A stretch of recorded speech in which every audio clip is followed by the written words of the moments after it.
નમસ્કાર મિત્રો, ધરતી ચેરિટેબલ ટ્રસ્ટની વિવિધ સેવાઓથી આપ સૌ પરિચિત છો જ. ધરતી ટ્રસ્ટ દ્વારા સરળતાથી વધુ લોકો સેવાઓ મેળવી શકે એ માટે મેડિકલ સાધનોની સહાયના વિવિધ જગ્યાએ નવા 3 કેન્દ્ર શરૂ કરવામાં આવ્યા છે.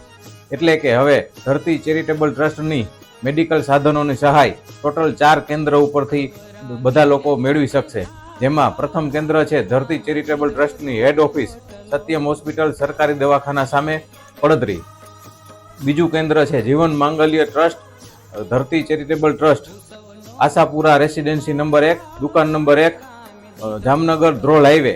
સંપર્ક નોંધી લેશો ગિરિરાજસિંહ જાડેજા, મોહનસિંહ જાડેજા. ત્રીજું કેન્દ્ર છે શ્રી શિવમ ક્લિનિક ચોરા પાસે નેકનામ. સંપર્ક અને નામ નોંધી લેશો ડૉક્ટર કિરીટ પટેલ. અને ચોથું કેન્દ્ર છે સળબદર શ્રી વિજયભાઈ લુણાગરિયા, એમનો સંપર્ક નંબર પણ નોંધી લેશો. તો મિત્રો, હવે આ સેવા વિના મૂલ્યે એટલે કે ફક્ત ડિપોઝિટ આપીને કોઈ પણ સાધનો દર્દીની જરૂરિયાત મુજબના લઈ જાઓ અને આશીર્વાદ આપી પરત આપી જાઓ. કોઈ પણ જાતનું ભાડું લેવામાં આવશે નહીં. સાધન પરત આપતી વખતે સંપૂર્ણ ડિપોઝિટ પરત કરવામાં આવશે. નમસ્કાર.